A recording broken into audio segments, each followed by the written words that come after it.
Assalamualaikum warahmatullahi wabarakatuh. Perkenalkan, saya Aditya Hikmat Nugraha sebagai salah satu dosen di program studi ilmu kelautan Universitas Maritim Raja Ali Haji. Dalam kesempatan kali ini, saya akan menyampaikan terkait deskripsi mata kuliah yang saya ampu.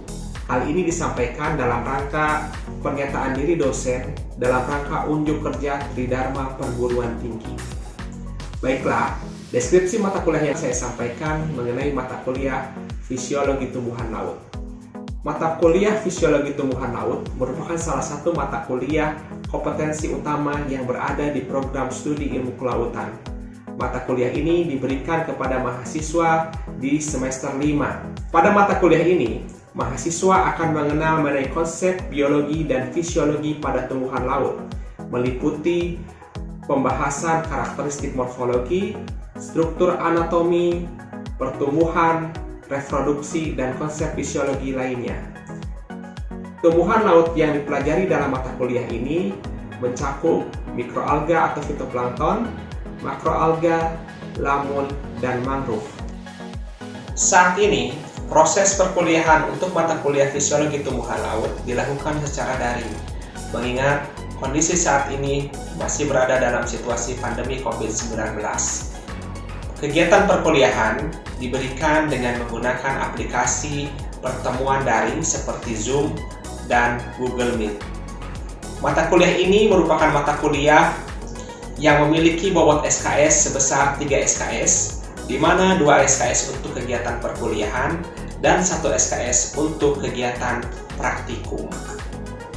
Jumlah pertemuan dalam perkuliahan mata kuliah fisiologi tumbuhan laut selama 1 semester terdiri dari 16 kegiatan perkuliahan, di mana 14 pertemuan diberikan untuk kegiatan perkuliahan dan 2 pertemuan diberikan untuk kegiatan evaluasi. Dalam mata kuliah ini terdapat 2 dosen pengampu, yaitu saya sendiri Aditya Hikmat Nugraha dan Saudari Ita Karlina. Selanjutnya, metode pembelajaran yang diberikan dalam perkuliahan ini, di mana dosen bersifat sebagai fasilitator dalam rangka menggali ide kreatif yang berasal dari mahasiswa. Metode pembelajaran dengan menggunakan metode prinsip project based learning, di mana dalam mata kuliah ini banyak menggali terkait dengan kondisi di lapangan dan dikaitkan dengan fisiologi tumbuhan laut itu sendiri. Kegiatan praktikum bertujuan untuk memantapkan materi yang diberikan oleh dosen di kelas, sehingga mahasiswa akan mendapatkan pemahaman lebih yang diperoleh dari kegiatan praktikum yang dilakukan di laboratorium maupun di lapangan. Kegiatan praktikum yang diberikan seperti pengamatan distribusi dan kelimpahan fitoplankton, pengamatan aspek pertumbuhan baik itu pada lamun maupun pada mangrove, pengamatan aspek reproduksi pada lamun dan pada mangrove, serta potensi penyimpanan karbon atau blue carbon baik pada lamun dan mangrove. Terakhir adalah mengenai restorasi pada ekosistem lamun dan mangrove. Silabus mata kuliah selama 16 pertemuan. Pada minggu pertama, mahasiswa akan mendapatkan materi mengenai pendahuluan dan ruang lingkup fisiologi tumbuhan laut. Pada minggu kedua, mahasiswa akan mendapatkan materi mengenai biologi dan ekologi mikroalga. Pada minggu ketiga, mahasiswa akan mendapatkan materi mengenai produktivitas mikroalga. Pada minggu keempat, mahasiswa akan mendapatkan materi mengenai fenomena marak alga atau alga bloom. Pada minggu kelima, mahasiswa akan mendapatkan materi mengenai bentuk pemanfaatan mikroalga. Pada minggu keenam, mahasiswa akan mendapatkan materi mengenai biologi dan ekologi makroalga. Dan pada minggu ke-7, mahasiswa akan mendapatkan materi mengenai fisiologi makroalga. Setelah mendapatkan 7 kali pertemuan, pada minggu ke-8, mahasiswa akan melaksanakan ujian tengah semester. Selanjutnya, setelah melaksanakan ujian tengah semester, di minggu ke-9, mahasiswa akan mendapatkan materi mengenai biologi dan sebaran distribusi lamun. Pada minggu ke-10 dan minggu ke-11, mahasiswa akan mendapatkan materi mengenai fisiologi lamun, meliputi karakteristik morfologi, anatomi, pertumbuhan, fotosintesis, klorofil, dan struktur reproduksi. Di minggu ke-12, mahasiswa akan mendapatkan materi mengenai biologi dan sebaran distribusi mangrove, serta di minggu ke-13 dan ke-14, mahasiswa akan mendapatkan materi mengenai fisiologi mangrove, meliputi adaptasi khusus, pertumbuhan, dan struktur reproduksi. Dan di minggu ke-15, mahasiswa akan mendapatkan materi tambahan mengenai restorasi ekosistem lamun dan mangrove. Serta terakhir, di minggu ke-16, mahasiswa akan melaksanakan ujian akhir semester. Kegiatan praktikum sendiri dilakukan di laboratorium dan dilakukan juga di lapangan dengan tetap mematuhi protokol COVID-19. Diharapkan setelah mengikuti mata kuliah fisiologi tumbuhan laut, mahasiswa akan memiliki dua kompetensi, baik kompetensi utama maupun kompetensi pendukung. Kompetensi utama yang akan dimiliki oleh mahasiswa setelah mengikuti perkuliahan ini, mahasiswa dapat menjelaskan mengenai aspek bioekologi pada tumbuhan laut, meliputi sejarah hidup, karakteristik morfologi, anatomi, fisiologi, reproduksi, serta karakteristik khusus, baik itu pada mikroalga, makroalga, lamun, dan mangrove. Serta kompetensi pendukung yang akan dimiliki oleh mahasiswa setelah mengikuti perkuliahan ini, yaitu mahasiswa mampu mengidentifikasi dan mengklasifikasikan organisme tumbuhan laut berdasarkan karakteristik morfologi dan memahami respon fisiologi tumbuhan laut terhadap kondisi lingkungannya. Mengenai peraturan perkuliahan secara daring, ada beberapa hal yang harus diperhatikan oleh mahasiswa. Toleransi keterlambatan sebesar 10 menit. Selain itu juga mahasiswa diharuskan untuk menggunakan pakaian berkerah. Selama perkuliahan berlangsung, mohon video dinyalakan dan apabila hendak dimatikan harus izin terlebih dahulu kepada dosen pengajar. Speaker dalam kondisi nonaktif terkecuali ada perintah untuk diaktifkan. Lalu tidak diperkenankan makan selama perkuliahan. Ketidakhadiran perkuliahan maksimum 25%. Lebih dari itu akan langsung mendapatkan nilai E.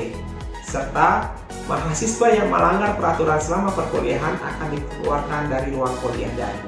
Sistem penilaian yang diberlakukan dalam mata kuliah fisiologi tumbuhan laut meliputi absensi sebesar 5%, ujian tengah semester sebesar 25%, ujian akhir semester sebanyak 25%, praktikum 20%, kuis 10%, serta tugas 15%.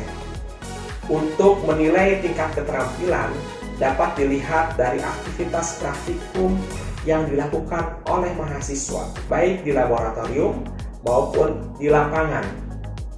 Penilaian praktikum tersebut meliputi keaktifan sebesar 20%, unjuk kerja sebesar 40%, laporan sebesar 30%, dan kuis sebesar 10%.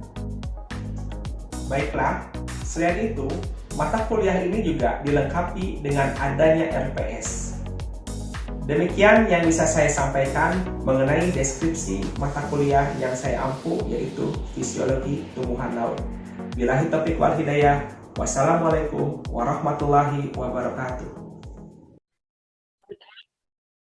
Bismillahirrahmanirrahim. Assalamualaikum warahmatullahi wabarakatuh. Waalaikumsalam. Selamat sore, salam sejahtera untuk kita semuanya. Baik, pada sore kali ini kita melanjutkan kuliah fisiologi tumbuhan laut ya. Untuk yang kelas sore, materinya hari ini mengenai struktur anatomi, fotosintesis, serta reproduksi pada lamun.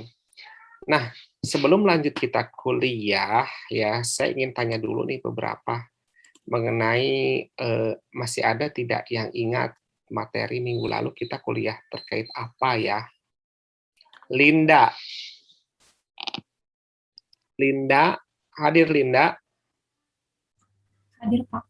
Nah, Linda masih ingat nggak minggu lalu kita kuliah terkait apa ya? Karakteristik morfometrik dan pertumbuhan lamun, Pak. Bisa dijelaskan? Di situ kita ada belajar tentang faktor yang mempengaruhi kehidupan lamun. Itu Ada suhu, salinitas, kekeruhan, nutrien, dan substrat. Terus ada karakteristik morfologi, itu ada dua. Yang morfometrik itu yang dapat diukur seperti panjang daun, lebar daun, panjang akar, diameter rizom, panjang internode.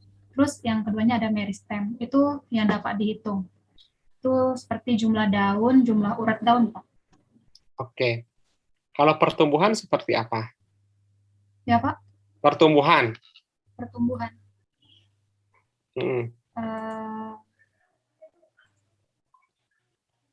Pertumbuhan seperti apa?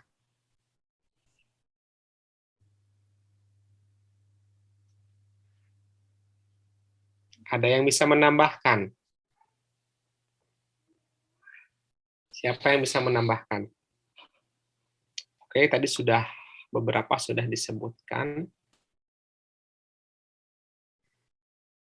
Siapa yang menambahkan? Irhan, mana hadir tidak Irhan? Hadir, Pak. Oke, Irhan, kalau pertumbuhan itu seperti apa yang dibahas pada perkuliahan minggu lalu? Berkaitan dengan pertama ukuran dari panjang, lebar, bimasal, volume, dan jumlah daun, Pak. Oke. Apakah tadi sudah sempat disampaikan oleh Linda terkait dengan morfometrik, terus barusan pertumbuhan. Apakah itu semua juga dipengaruhi oleh kondisi lingkungannya? Tadi kan sempat disebutkan juga nih beberapa faktor yang mempengaruhi kehidupan lamun, seperti dari unsur-unsur lingkungan ya, ada suhu, salinitas, nutrien. Apakah itu juga mempengaruhi terhadap pertumbuhan dan karakteristik morfometriknya?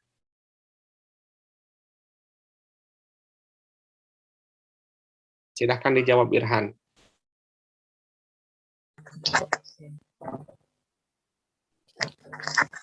Apakah mempengaruhi atau tidak? Kameranya mati lagi. Berpengaruh, Pak. Berpengaruh. Bisa disebutkan contoh pengaruhnya seperti apa? Misalnya suhu untuk pertumbuhan lamun itu berkisar antara 28 sampai 30 derajat Celcius. Terus kisaran salinitas optimum untuk pertumbuhan lamun antara 24 sampai 35 psi. Ketika misalnya nilainya melebihi dari baku mutu atau dari kondisi yang ideal, apa yang akan terjadi biasanya?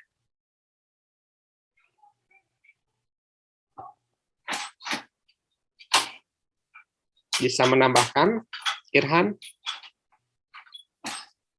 Menghambat ini, Pak, pertumbuhannya. Menghambat pertumbuhannya. Jadi ketika misalnya kisaran suhunya melebihi dari yang ditetapkan untuk pertumbuhan optimal, maka hal tersebut juga bisa menghambat pertumbuhannya.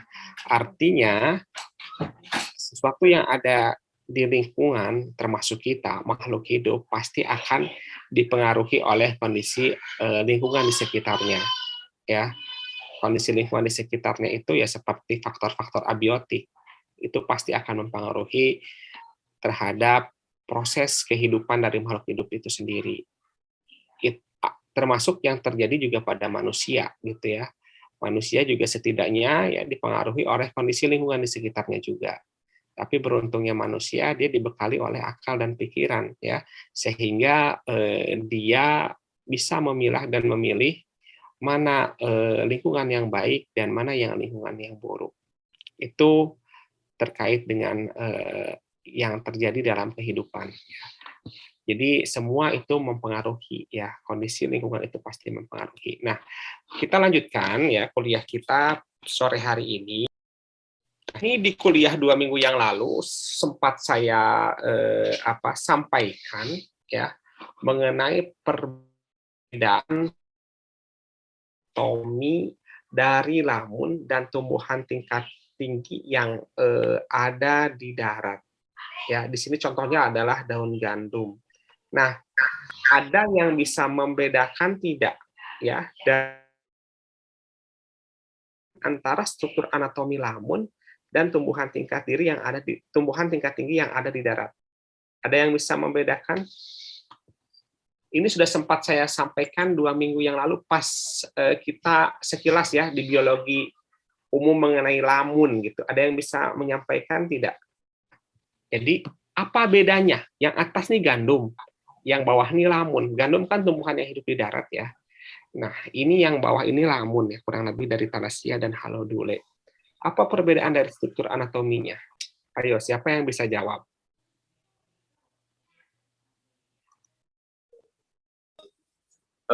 Kalau Pak, izin Pak, kalau yang di darat itu Dedi. ada stomata Pak, kalau yang di laut contohnya lamun itu tidak Pak. Apa fungsi stomata itu nama lainnya apa sih? Ada yang masih ingat nggak? Stomata itu nama lainnya apa? Mulut daun, Pak. Ya, stomata ini mulut daun. Ya, di tumbuhan tingkat tinggi yang ada di darat itu ditemukan stomata. Stomata ini adalah mulut daun, tapi bukan mulut tempat makanan itu masuk, ya, karena kan tumbuhan itu dia tidak membutuhkan makanan, malah dia bisa membuat makannya sendiri. Ya, sedangkan pada lamun dia tidak memiliki yang namanya stomata. Ya. Nah, stomata ini fungsinya untuk apa dong kalau gitu, kalau bukan untuk tempat masuknya makanan? Pak. Siapa yang bisa menjawab? Saya Pak. Ya, silakan Dedi. Kalau stomata itu pada tumbuhan untuk proses pertukaran gas dan fotosintesis Pak. Oke, jadi stomata ini fungsinya sebagai tempat untuk pertukaran gas. Ya, serius, bukan tempat untuk masuknya makanan.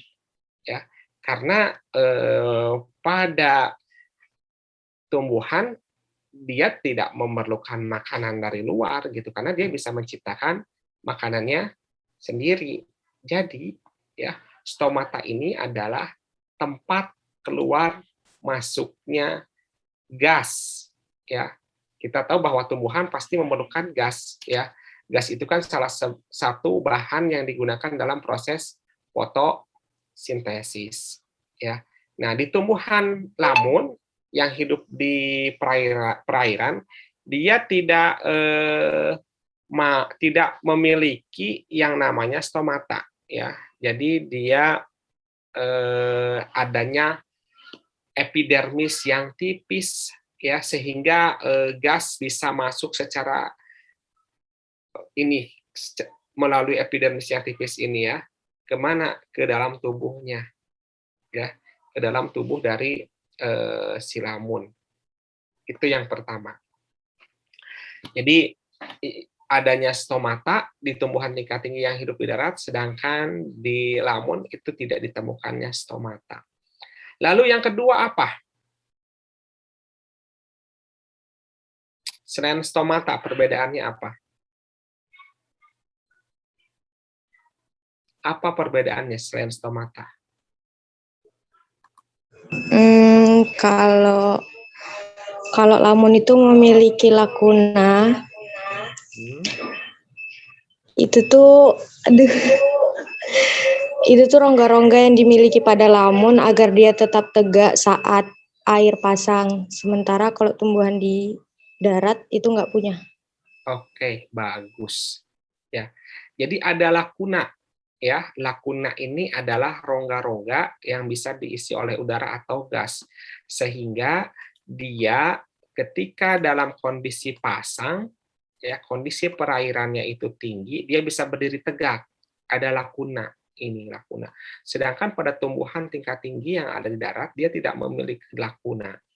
Nah, kita juga mungkin sering memperhatikan kali ya, ketika misalnya di perairan dalam kondisi surut, ya, itu kan si lamunnya juga tidak tegak. Dia dalam kondisi terbaring gitu ya, berbaring ya. Mirip orang rebahan lah ya. Nah, sedangkan ketika misalnya pada perairan ya, ketika perairannya itu pasang, lamun itu berdiri tegak. Nah, di situ ada peran yang namanya adalah lakuna.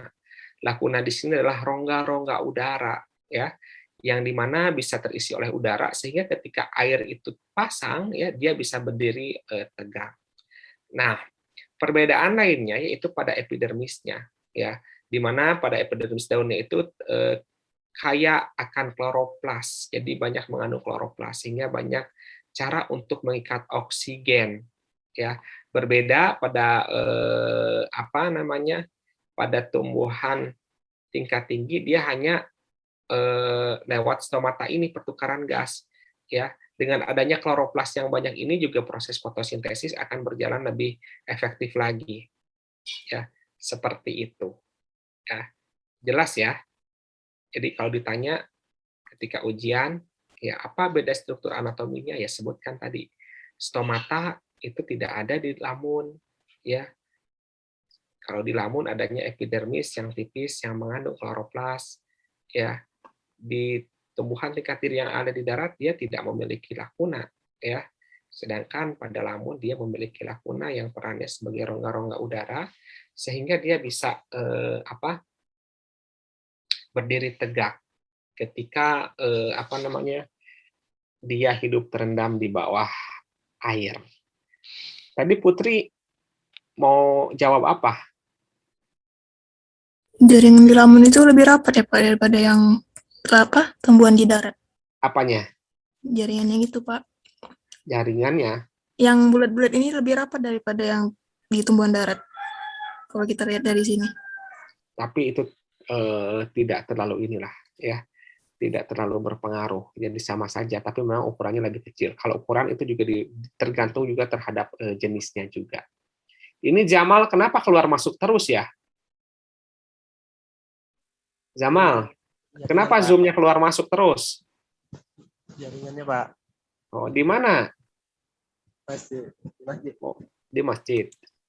Nah, ini hasil penelitian mahasiswa ilmu kelautan bimbingan saya angkatan 2017, ya. Dia melakukan penelitian terhadap struktur anatomi jaringan lamun, ya. Ini pada lamun jenis Thalassia hemprici, ya, Thalassia hemprici di 3 perairan, di Dompak, di Teluk Bakau, dan di Berakit. Nah, di sini juga disajikan mengenai data kualitas perairannya, ya. Dia amati mengenai di daun ya, epidermis atas, epidermis bawah, ya, mesofil, ya. Epidermis itu kan lapisan pelindung ya. Lalu di mesofil juga di situ biasanya juga terletak lakuna, ya. Lalu jaringan rizoma, ini ada epidermis, ada stel dan korteks, di mana ini juga jaringan inti pada bagian rizom yang berfungsi biasanya untuk stel ini penguat, lalu korteks itu juga untuk pelindung juga di korteks ya.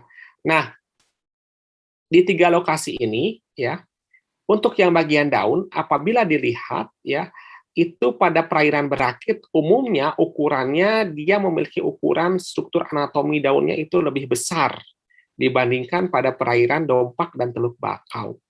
Ya, sedangkan pada jaringan rizom itu pada epidermisnya di Dompak itu lebih besar. Nah, ini adalah bunga dari lamun sebagai bagian dari alat reproduksi seksual. Ya, kalau seksual pasti ada jantan dan betina. Ini bunga dari N halus. Nah, saya ingin bertanya di sini, mana bunga jantan, mana bunga betina?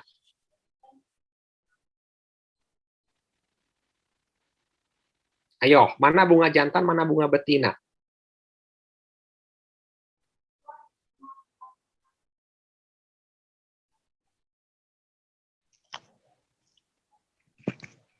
Ayo Jamal, mana bunga jantan, Ya, mana bunga betina? Yang jantan sebelah atas apa bawah? Atas, Pak. Betina? Bawah, yang sebelah kanan tuh, Pak. Yang bulat. Oke. Ini adalah jantan, ini adalah betina. Jadi ini N halus, ya. N halus itu lamun yang ukurannya paling besar. Nah, ini serbuk sarinya. Ya, ini bunga betina.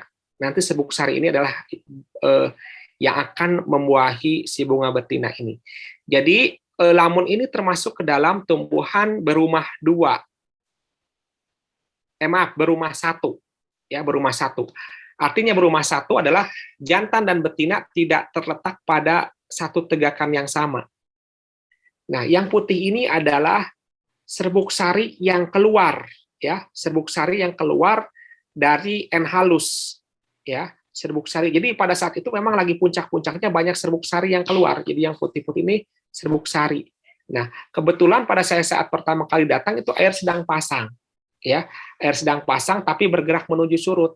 Nah, ini ketika sudah mulai surut, sehingga banyak serbuk sari yang terperangkap di daun lamun. Nah, ketika kondisi memungkinkan, ya, si serbuk sari ini nanti akan jatuh di bunga betina sehingga membuahi betina. Ya, di sini ada peran arus. Jadi arus sangat berkontribusi utama, ya, memiliki kontribusi penting dalam reproduksi seksual dari si lamun ini. Ya, jadi ketika beruntung nanti si serbuk sari yang banyak ini dia akan membuahi lamun, ya, masuk ke bunga betina dan terjadilah buah di situ. Ya, jadi arus ini memang salah satu parameter fisika perairan laut yang banyak kontribusinya dalam penyebaran keanekaragaman hayati. Ya, jadi kan arus itu proses perpindahan massa air. Jadi arus ini banyak kontribusinya dalam biodiversitas. Ya, salah satunya dalam proses reproduksi ini. Ya, nah kita masuk selanjutnya. Jadi ketika nanti si serbuk sari itu masuk ke dalam bunga betina, maka akan terjadi pembuahan. Maka terjadilah buah. Ini fruit, ya, fruit ini adalah buah.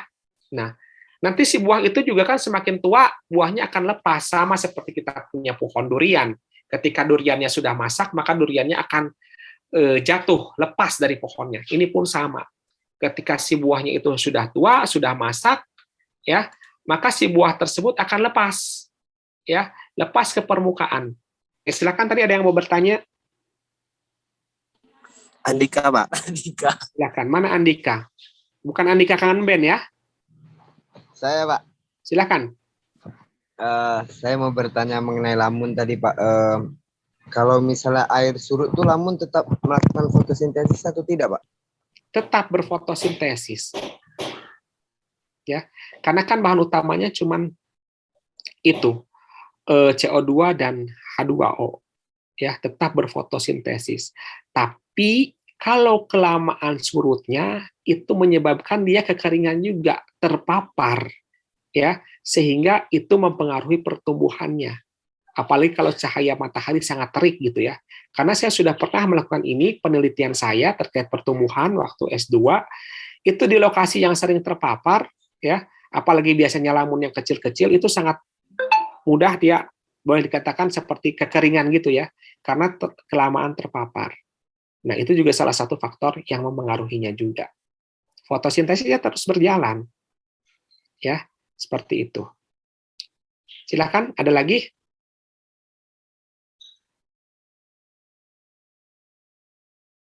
Ada lagi yang tegakan lamun tuh Pak harus direndam air juga Pak. Kenapa?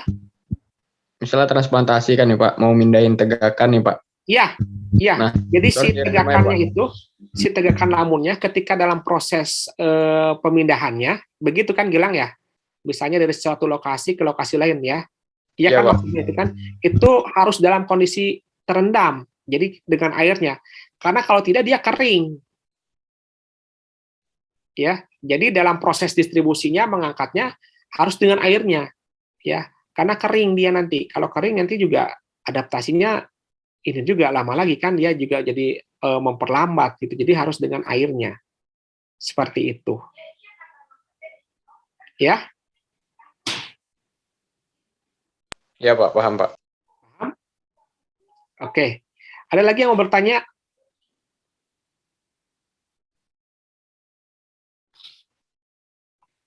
Baiklah, jika tidak ada, mungkin itu saja yang bisa saya sampaikan pada hari ini. Semoga bermanfaat. Nanti tugasnya akan saya share di grup.